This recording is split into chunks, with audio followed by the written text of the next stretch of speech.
Okay, so what I'm going to talk about is it is Warwick District's declaration of a climate emergency. What we've been doing since the climate emergency was declared, and what our plans are for the future as well.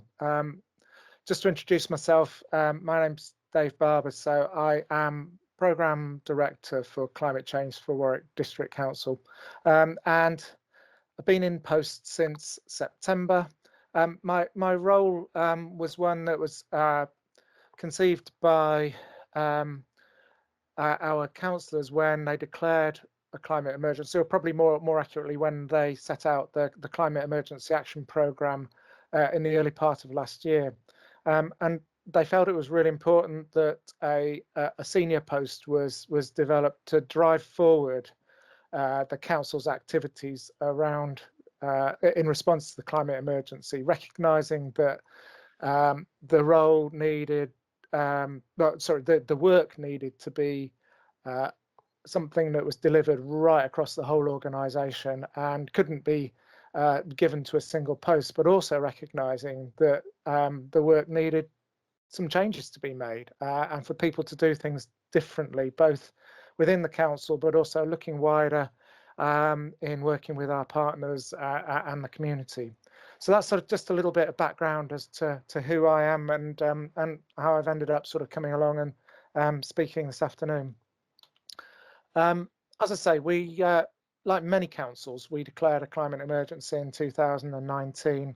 And in response to that, about this time last year, we agreed a climate emergency action plan. So I wanted to talk about that climate emergency action plan in the first part of what I say. The council, in declaring a climate emergency, set out two ambitions. One was to aim to become a carbon neutral council by 2025, and the other was to work towards a carbon neutral district by 2030. So to get as close as possible to carbon neutral by 2030, recognising that there's large chunks of that are outside our control, but also recognising that there are things that we can do either through our influence or directly in the way that we provide services that can really help us drive forward carbon neutrality, certainly carbon reduction in this coming decade. As a starting point, we did some work looking at some baselines. So as an organisation, we're responsible for around 3,000 tonnes of carbon dioxide equivalents each year. That's predominantly made up of energy use within our buildings, vast majority. There is some that relates to staff travel and a proportion that relates to vehicles used by our contractors as well. But the vast majority is energy used in our buildings. We also looked at the district's carbon footprint using a national tool called Scatter, and I can't remember exactly what the acronym Scatter stands for, but what that tool does is pull data in from a whole range of national databases, but also adds in some understanding about what's going on locally to provide a total amount of carbon emissions for each local authority area in the country, but also breaks that down into different sources of emissions, which I'll talk about a little bit later in the talk. But as you can see, we're responsible in Warwick District for around 1 million tonnes of carbon emissions, CO2 emissions. So the district council itself, as you can see, is a very small proportion. That's not to say it's not really important, and it's probably extra important because of the community leadership role that we can play by addressing our own carbon emissions. But the real tough challenge is around how we, as a community, as a group, as organisations in the district, actually address that 1 million tonnes of CO2. The climate emergency action programme that we agreed last year is in three parts. One is about establishing the programme, and I won't spend very long doing that. I mean, I think if you're into local government politics and organisation, there might be some interesting stuff in that. I'm guessing most people who are here this evening probably are more interested in Work Programme 2 and Work Programme 3, where Work Programme 2 is about what we're doing to address the council's own carbon emissions, and Work Programme 3 about how we can work with other organisations in the district, work with our communities, and use our influence to reduce the district's climate emissions. So I'm going to skim through the Work Programme 1 stuff, but if anybody's got any questions about some of the way we're organising ourselves, I'm really happy to deal with those questions. So skipping over that, moving on to Work Programme 2. So we want to be a carbon neutral council by 2025. Now we've done something that I think is a little bit of a smoke and mirrors exercise of switching to green energy, which in one level immediately reduces our carbon emissions by about 40%. In reality, of course, that is a smoke and mirrors exercise, and it's not really reducing carbon emissions because we're simply buying into the slice of energy, electricity generation that is from renewable energies. So, we're really clear that whilst that's a really great thing to do, it's not in itself a solution to becoming a carbon neutral council by 2025.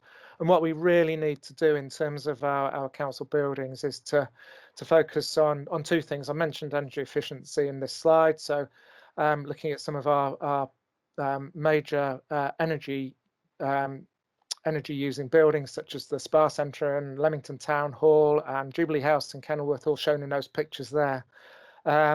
We really do need to improve the energy efficiency of those buildings, the thermal efficiency, so that heat that is produced is retained and used as efficiently as possible. And there's a lot of retrofitting work that's needed to do that. But the other side of that, of course, is how we produce that heat. And we also need to be looking at things like renewable energy generation and electric heat pumps, and indeed district heating schemes. We have some real big challenges in this. We've recently been successful in getting a grant of £750,000 from the government's public sector decarbonisation fund, which is brilliant news. And we're adding a chunk of our own money to that to come up with a scheme that invests just under £1 million into our buildings to replace gas boilers with electric heat pumps. But that £1 million really doesn't go very far at all. All that is going to do is to tackle 3 of our buildings, and of the ones that are in the pictures here, the only one that is going to be tackled is Jubilee House. But in addition to that, we will be looking at a sports pavilion and a restaurant and temperate house in one of our parks. So I think what that demonstrates is the scale of the challenge that we've got. And this is only talking about the district council's own building stock. So if we're really going to switch away from gas heating systems to electrical heat pump type systems, it's going to be a really, really expensive exercise. And we have done studies for another 9 of our buildings, which are going to cost us eye-watering sums of money if we go down that route. So a parallel route that we are exploring, particularly for buildings in central Leamington, is a district heat network with the potential for heat generation from the River Lem. We think that is viable, but we need to check that. The challenge, though, on that is the conservation issues, and it actually laying the infrastructure to support a heat network in a constrained and historic town like Leamington is really difficult. So there's no simple answers to this question, but it's an area of work that we're really keen to work on, and really conscious that we need to find ways of cracking that problem. Staff travel, commuting, and encouraging staff not to travel as part of their work. That has been remarkably easy over the last year with people working from home. We have very few staff going into our offices, and whilst I don't have the data now, we are putting together data as to what difference that has made over the last year to our carbon footprint. But we would expect it to have made a real significant difference to the staff travel in terms of commuting. But there's also, of course, staff travel for work, and services are still being provided. Staff are still going out and doing site visits and providing support to people in their homes and those sorts of things. So we still do have a carbon footprint with staff using their own vehicles. The picture in the top left there shows a number of the electric a number of vehicles in our electric fleet.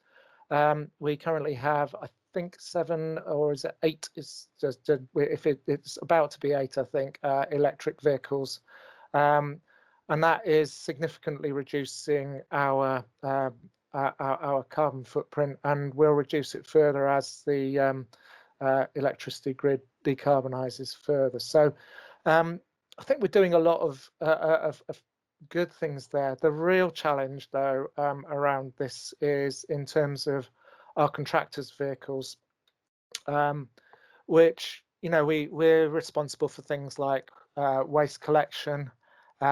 We have currently, I think it's a fleet of around, gosh, I can't remember the exact figure, but let's say around 25 refuse vehicles, which are currently diesel vehicles.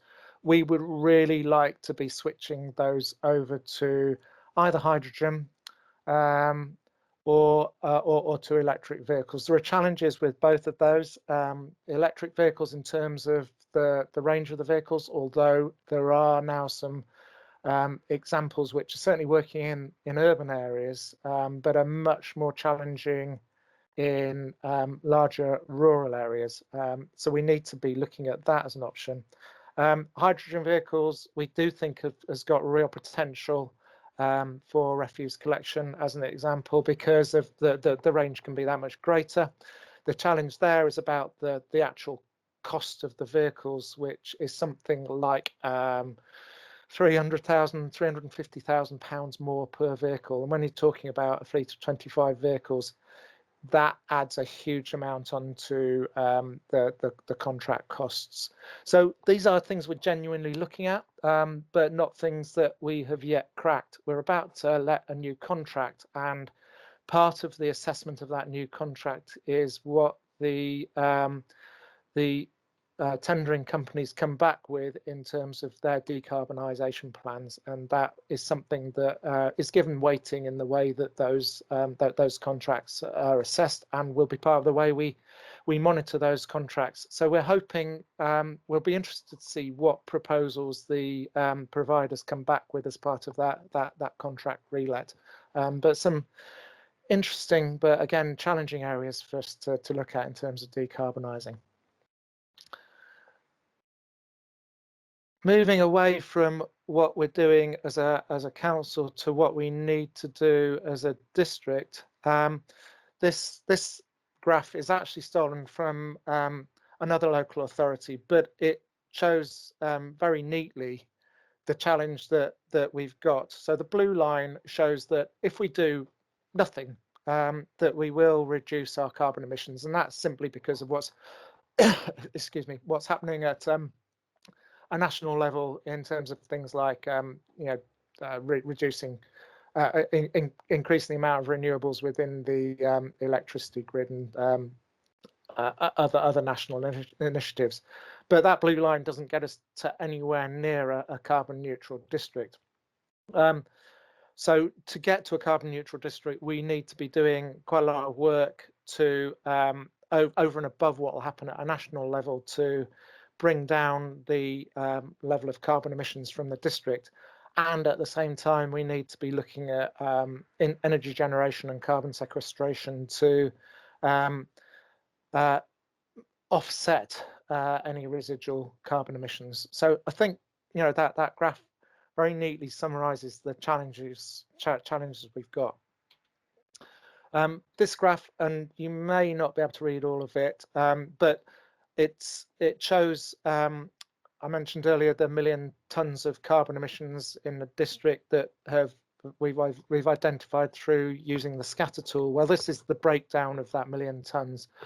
So the large pink wedge on the bottom of the pie chart is 39.2%, which is on-road transport, which tells us a lot about one of the areas we need to focus on as a district if we're really going to look at a carbon neutral district. Opposite that, on the top right, the darkish blue wedge is 25.9%, which is made up of carbon emissions from residential buildings. So we've got a really big challenge about decarbonising, retrofitting residential buildings across the district. And then the orange, green and red wedges on the top left quadrant are commercial buildings, institutional buildings and industrial buildings. And again, that's about another just under 25% that is made up from other kinds of buildings. And again, given the scale of the figures I was talking about in relation to the district council's own buildings, the costs and the sums of money and the scale of the challenge involved with addressing that is a real one that we're going to have to get to grips with. So those are the most important sources of carbon emissions for Warwick District, and it really tells us we need to focus on buildings and on transport. That's not to say there aren't other important areas for us to keep in our minds and to give attention to, such as emissions from agriculture and land use, which will be important to look at. So what are we doing around that? Well, the top right here about domestic energy, clearly I've just said over 25% of the emissions are around domestic energy. We are looking at our own council housing stock. We've included that not in district council's own 3,000 tonnes of emissions. That's a point of debate, but in looking at the district's emissions. But we're looking at our 5,500 houses. We have set aside from our housing business plan £23 million over the next 10 years to do retrofitting of those buildings specifically to reduce carbon emissions and to bring all of those buildings up to some minimum standards. But that isn't going to get us to a zero carbon housing stock just in our own housing stock. So, again, £23 million is a very large sum of money, but it's not going to get us over the line on its own. So we need to be looking at how we support residents, including our own council housing residents, but actually residents right across the district to invest private money, to access grants, to access any advice and support they possibly can. And we're really interested to that will be a real focus of our plans as we go forward. And I'll say a little bit more about that in a moment. The bottom section of this diagram shows some of the challenges around commercial and institutional buildings. We as a council we'll be expecting buildings that we're responsible for that are coming forward after the declaration of the climate emergency, or as I say, coming forward, the plans are being developed following the climate emergency declaration to be carbon neutral in use. So there's a picture of a new development, a new school to the south of Warwick, which actually will be a county council building, but we're kind of partners with them in that project, and we're certainly expecting the proposals as they're developed to be carbon neutral there. A new community stadium to the south of Warwick, which will be a home of Leamington football, but also a whole range of other community use, sporting uses, which again, we'll expect that building and the associated buildings with that to be carbon neutral. But also some challenges around encouraging private developments, private sector developments to be carbon neutral. There's a picture there of an Aldi, and I know they're thinking of a fully net zero carbon building within the district. But that's just one example which is being pushed by the company themselves. What we need to do is to bring our planning powers into play for private sector development, so that we can actually require zero carbon buildings to be developed as we go forward. We don't currently have a policy that will get us to that point, but we are in the process of developing a policy that will do that. So some challenges, and that's kind of on the easier bit, which is on new buildings. The bigger challenges is going to be around retrofitting the existing buildings, because they're always going to be responsible for the vast majority of the carbon emissions. So working with our partners, like the county council, like schools, colleges, universities, so on, to look at things like heating networks, to look at how we can work together on energy efficiency measures using our purchasing powers, and also learning from each other is going to be really, really important. But also the national context around that is also going to be very important in enabling us to do that. And then the third area, which relates back to that 39.2% that's to do with on-road transport, is about how we encourage active travel and low and zero emission vehicles. Warwickshire County Council are currently consulting on a new local transport plan, and I think we're pleased to see that they're putting climate change really high up on their priorities for that.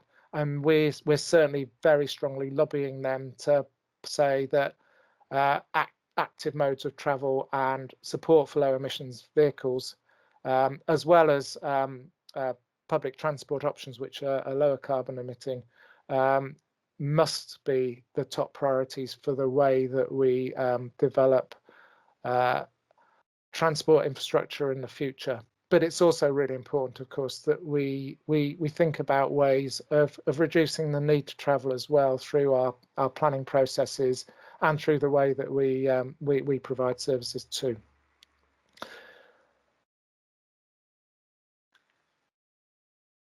As part of that, what I haven't talked about is around here is about energy generation, and it's again something that we're really keen to do as a council, is to bring forward proposals for clean energy generation in the district. So we are currently working with some consultants who are advising us on low carbon energy generation, so feasibility studies, so looking at solar farms, looking at the potential for hydrogen generation, hydrogen fueling in the district, and looking at, as I've mentioned a couple of times, district heating networks and about how those can be used to support the decarbonisation of the existing buildings across the district. But I think we're conscious that we're not going to get to zero carbon without balancing that with some offsetting. One of the things that the leader of our council has committed to is planting 160,000 trees across the district, and we have a project which is getting that underway at the moment, and the first trees on that project have been going in during the current planting season. But realistically, that is going to be a relatively small amount of offset that we can achieve through that in the district. So really our focus for certainly the first part of our 10-year programme has to be on doing everything we can to actually reduce our carbon emissions from the district, because the carbon sequestration is only ever going to be a small part of what we can, a small contribution to getting that balance. So when we developed our Carbon Emergency Action Programme back in February last year, some of the initiatives I've talked about were proposed in that, and we've kicked them off. But one of the key things that was proposed alongside that was holding a referendum of our council taxpayers, well, of all our residents, to ask if people would be prepared to pay on average £1 a week more to set up a climate action fund. So the idea was, by holding a referendum, and if we were successful with that referendum, we would have been able to raise around £3 million a year, which would have been a ring-fence pot of money to spend directly on the kind of initiatives that I've just been talking about, and to begin to address some of those really major costs that are associated with achieving a carbon neutral district. Unfortunately, the pandemic came along, and in May last year we weren't able to hold the referendum that had been intended, and so we don't have that £3 million a year for a climate action fund. What the council has done, and it's sort of set out, it's the third bullet point there, is in setting the budget for the next financial year, they have committed to a climate action fund of £500,000 a year, £500,000 a year, which I think is a great starting point, particularly given the financial constraints that we and all councils have faced as a result of the pandemic. So it's a good starting point, but £500,000 a year is not going to get us to a carbon neutral district on its own. So we need to be looking very, very carefully at other sources of funding to help us deliver the sort of programme of work that I've talked about. And that's keeping on looking at grant schemes. It's keeping on looking at how we can work with partners and encourage our partners to join us in investing in this. It's talking to private sector businesses about how they may want to contribute, both in terms of their own sort of carbon emissions, but also how they may want to support as part of their sort of social value work, the carbon reduction work that we're doing across the district. And importantly as well, how we do things like there's schemes like community municipal investment bonds, where we can, as a council, issue bonds which people can invest their own money into, and can know they're investing that into something that is doing good in their local area around reducing carbon emissions. So they may not get a great interest rate, but they will get a guarantee that they'll get their money back at the end of it. So those sorts of bonds have been successfully launched elsewhere, something that we're really keen to do across Warwick District. The top two bullet points on here are really important to mention as well. I mentioned the scatter tool, but we're doing a more in-depth bit of data analysis, looking at how our knowledge about carbon emissions in the district can be used to help us map a pathway to carbon reduction, so that we can use what resources we've got in the most effective and efficient way to reduce carbon emissions. We haven't got resources to waste, and we haven't got time to waste either. So that pathway mapping is going to be really important to us in terms of detailed understanding of what the data is telling us. And the top bullet point is also really important. We've just completed a people's inquiry into climate change. You may have heard of Citizens' Jury, Citizens' Assembly.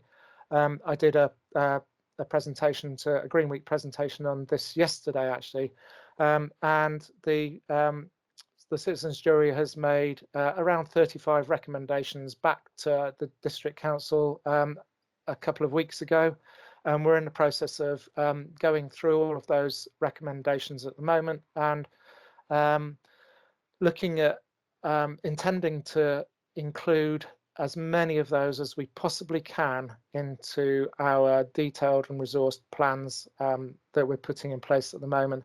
And where we can't include them, we will respond fully and explain fully back to the People's Inquiry and indeed to everybody across the district about why we can't do that. But we expect to include most of the recommendations in there. But again, costs associated with those, and it'll be a challenge for us to deliver the resources that are needed to do all of those things. I'll skip through that, but I think it's just noting that as we come out of COVID, the COVID pandemic, there are a series of real challenges and some real difficulties, but also some great opportunities. And one of the things I particularly wanted to highlight just from this slide is the economic reset. And we as a council are looking, have a really great economic development team who have really beginning to integrate the climate emergency into their thinking and their work and the way they work with our partners about the economic reset. And I think I'm really optimistic that certainly we as a council can push forward an agenda that is actually very different to the way we would have done economic development a couple of years ago. Of course, we're going to need businesses across the district to respond to those promptings by us as a council, but some real opportunities there as businesses reopen and some different mindsets come into play to do things differently. I think I probably mentioned most of the things that are on here, but we do have some real priorities. But our overriding priority is to put together a program of work that is detailed, that is costed, that has the support of the people through the People's Inquiry, that is driven by what the data is telling us in terms of how we get to carbon neutrality, and is something that we can bring the businesses, our communities together to work with us alongside to get as close as we possibly can to carbon neutral by 2030. And my final slide is which I'm very happy to share the slides, is just some links to some of the things that I've talked about. You can have a look at our carbon emergency action programme. You can have a look at the recommendations of the People's Inquiry, as well as some of the data we've been using as well. Thank you. That's all I wanted to say, and I'm really happy to sort of take any questions. That's fantastic. Thank you, Dave. We have had one question in through the sign-up forms, so I'll give that one first and then hand over to anybody that wants to ask a question. If you do have any questions, just drop it in the chat box, or I'll allow people to raise hand and unmute in a moment. So the first question is, who do I contact about planting wildflowers for pollinators on grass verges? So yes, that's a colleague in our neighbourhood services department called Zoe Court. Zoe is doing a bit of work at the moment with Kenilworth Town Council to look at some pilot projects around wildflowers, pollinators on grass verges. It's not as easy as it sounds, because you can imagine as a local councillor, one of the things they get a lot of queries and letters about are grass verges, and a lot of people like to see grass verges cut short and kept neat and tidy. So what we're doing is introducing some pilots in Kenilworth as a way of kind of setting an example and feeling our way into wilding our grass verges. We'd love to be doing more of it, but it's not universally popular with the district's residents, I'm afraid. But yeah, we'll keep on working at that. But Zoe Court is the person that's involved with that. Okay, thank you. We don't have any questions yet on the chat. Does anybody want to raise their hand, and I'll unmute you so you can ask your question?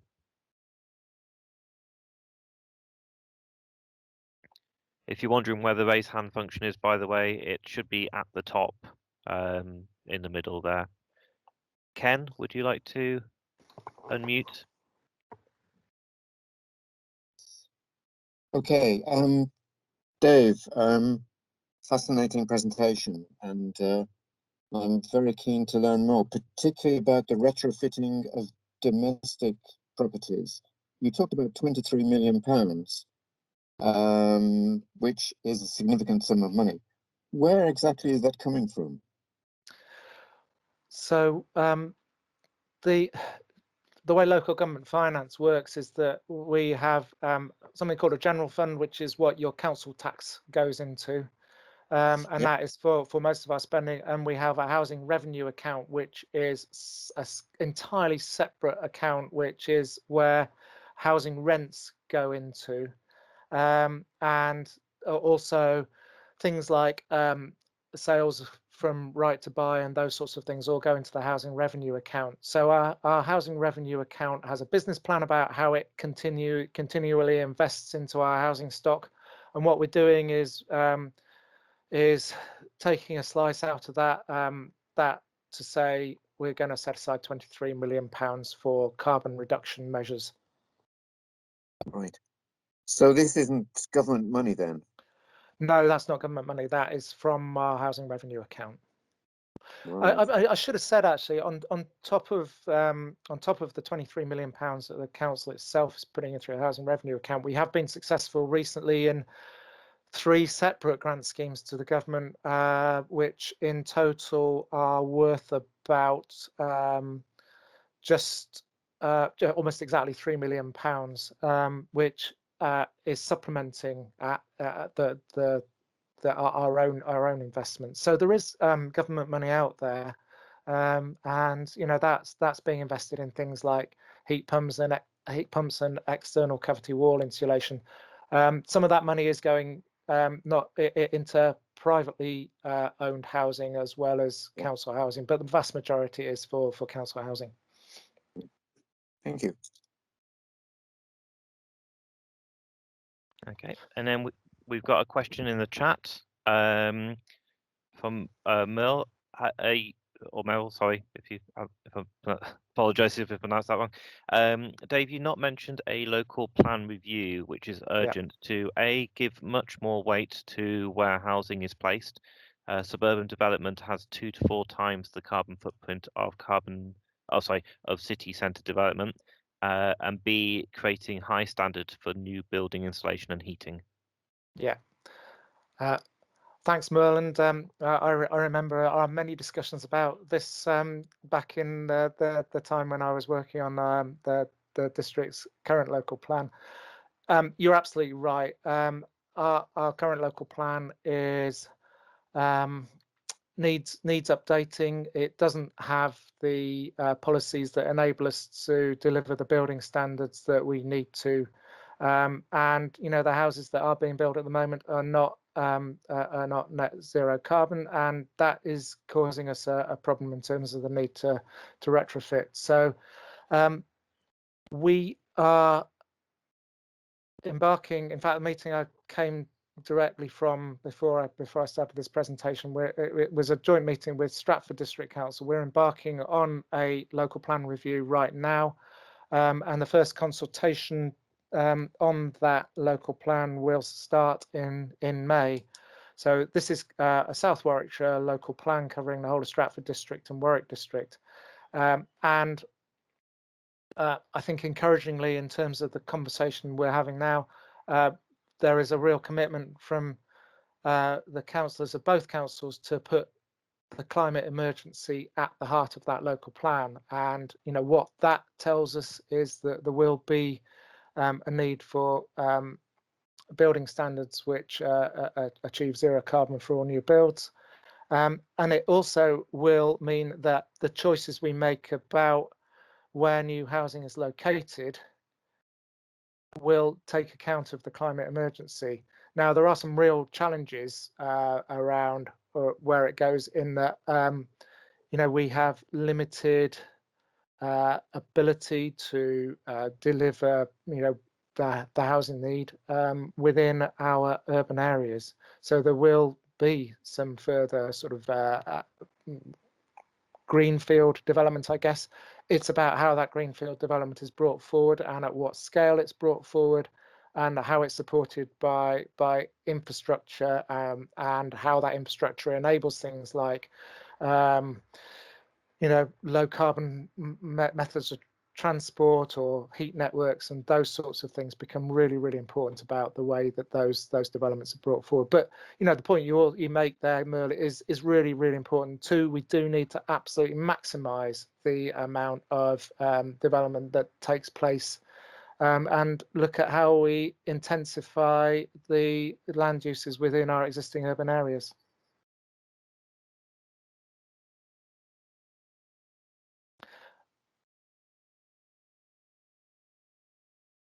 Hi, Dave, were you about to add on to that, or?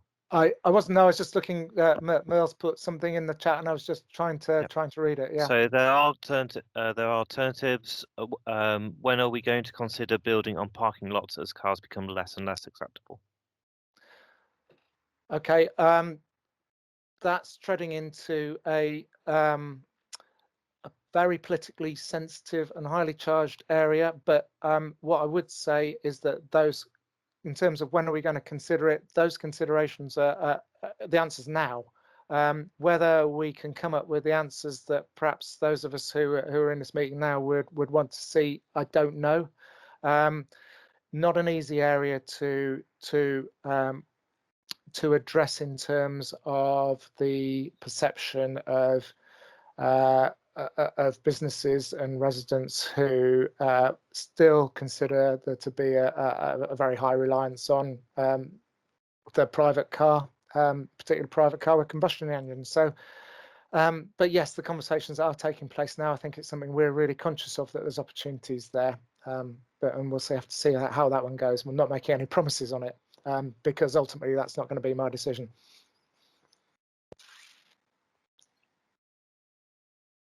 Yep, and I agree with the point you've just made in the in the chat, Merle. Is that from you, Merle?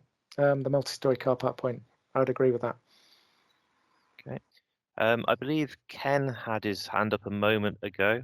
Don't know if you want to unmute Ken, or whether that was a legacy hand that I saw. Well, just following on from Merle's point about using car park spaces, you said you're having to actually build houses on greenfield sites. What about the green belt, areas designated as green belt? I mean, I don't want to. I can't really preempt the decisions that are made about the local plan review. It's so much in the early stages at the moment, but I'm sure that the spatial options that are looked at will fully consider the potential for or the benefits of building on green belt, because it is a real tension. If you are going to build on land that outside the existing urban areas, there is the question about, do you protect the green belt, which actually national policy points us quite strongly towards doing, or do you make the case that says actually the green belt tends to be the area that's closest to existing urban areas and therefore may actually minimise the need to travel and may give better access to infrastructure and those sorts of things. So I don't know what the answer to that question will be, but it will certainly be part of the consideration in the spatial options. Okay, thanks. Can I ask another question? Sure. It's about waste management. Right. I don't think you covered waste management in your presentation, except for, of course, these vehicles that are collecting waste. But in your contracts with those who are managing the district's waste, are you building in targets there about carbon neutrality or low carbon?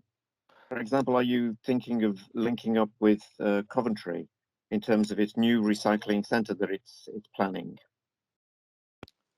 Yes, yeah, we're part of that partnership. One of the interesting things about waste that, and it's the reason I didn't mention it, but it is really an oversight, is that waste itself is a consequence of consumption, and what we really need to do is to find ways of reducing consumption. I think is the most efficient way of dealing with that problem. Now, most of the goods that are consumed by people within our district are actually produced outside our district. So those carbon emissions actually arise elsewhere in the world or elsewhere in the country and aren't in that million tons of carbon emissions I've talked about. So this is a real issue for us about how much do we focus on the carbon emissions that are emitted from within Warwick District, or how much do we focus on carbon that we have some responsibility for, but are the emissions are elsewhere in the world. If everybody in the world was aiming for zero carbon by 2030, we could, with a clear conscience, leave it to everybody else to worry about their carbon emissions and we'll worry about ours. But of course, that's not the reality of the world. So we are having that debate within the council at the moment. So it's a really interesting question, Ken. But the simple answer is yes, we are part of the recycling facility that Coventry are involved with. Waste, though, is something that we haven't fully got to grips with yet, but we have that dilemma I've just described around it. Can I ask? Yeah. Another question. It's about encouraging the circular economy. Are you doing work around trying to encourage people to set up repair cafes and community sharing? Are there efforts in that direction to get citizens to do things for themselves? It's not something that we have actively worked on yet. It's a really powerful recommendation coming out of our People's Inquiry. And when I met with our councillors on Monday evening to go through the People's Inquiry, it's something that they gave me a strong steer on to say, yes, we want to look at that sort of thing. I mean, there's some really great local examples from within the community that are already taking place, but they're not things that have been proactively supported by the district council in any way yet, but something we would love to see more of, yes. Great, thanks. Okay. And we've got a question on the chat. Will you commit to stop burning waste, which is completely counterproductive? I can't commit to that. We collect waste. The county council is responsible for the disposal of the waste. It's a strange division of responsibilities, but it's the way local government works. So that's really a question to point at the county council. I would love the county council to commit to that, and we will be. Well, we are having conversations with them around that, and we'll be lobbying them along those lines. I think we're pushing out an open door, but obviously there has to be alternatives in place to enable that to stop. So yeah. Yes, hopefully we'll get there, but I certainly can't commit to it because that's not my role. And obviously working with things like circular economy will reduce how much waste hopefully we have anyway. Absolutely. Because there'll be a lot diverted from that stream, or those various streams. Are you thinking, it was another question, sorry, are you thinking of offering a retrofitting advice service? Individuals need guidance. Yeah, yes, we are. Again, this was one of the strongest recommendations that came out of our People's Inquiry. And again, our members are really keen on this one.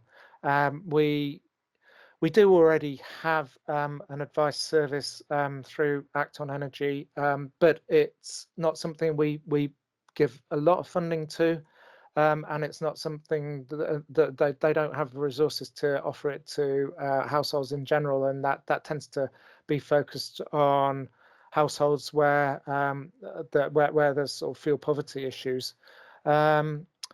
But yeah, we would hope to be doing an awful lot more around that area, and that's something that I need to work on in terms of what the costs and the process are around that. So yes, but I don't yet have a detailed plan in place to deliver it, but that's something we'd like to do. Yeah. We happen to actually have a talk as part of Green Week from Acton Energy happening tomorrow morning at 11, Great. I believe. So I've just dropped the link into the chat for those people to go and have a look as well and share far and wide. Another question from Lucy: will there be, or is there, a focus group on existing biodiversity in existing green spaces? I'm asking from Stratford area as well as Warwick. A focus group, I'm not sure quite how to answer this. There is certainly a growing focus in terms of what the council's activities are in green spaces around biodiversity. So, for instance, at Newbold Common, the golf course is shut down, and we've been doing a consultation on a major some major investment into sort of repurposing Newbold Common. And as a major part of that, we expect we've set aside a large area for habitat creation and rewilding, and for hopefully improving biodiversity there. But even the bits that aren't part of what will hopefully become a nature reserve in the future, we would expect there to be lots of opportunities to improve biodiversity by the way we go about tree planting and those sorts of things.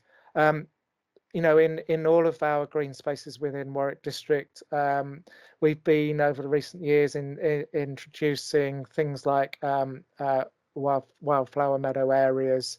We're really keen to maximise tree planting without falling into a trap of planting the wrong trees in the wrong places. So yes, it's something we want to focus on.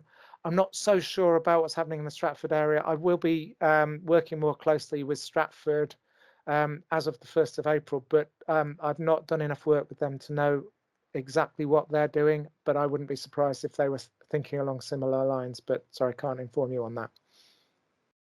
Thank you to Dave for coming along and speaking on everything that's going on at the moment in Warwick District Council. I would say there is a lot happening there, and I think that a lot of eyes from the surrounding areas are watching you as well on the amazing work that you're doing there as well. So look forward to seeing what progress gets made over the next few months.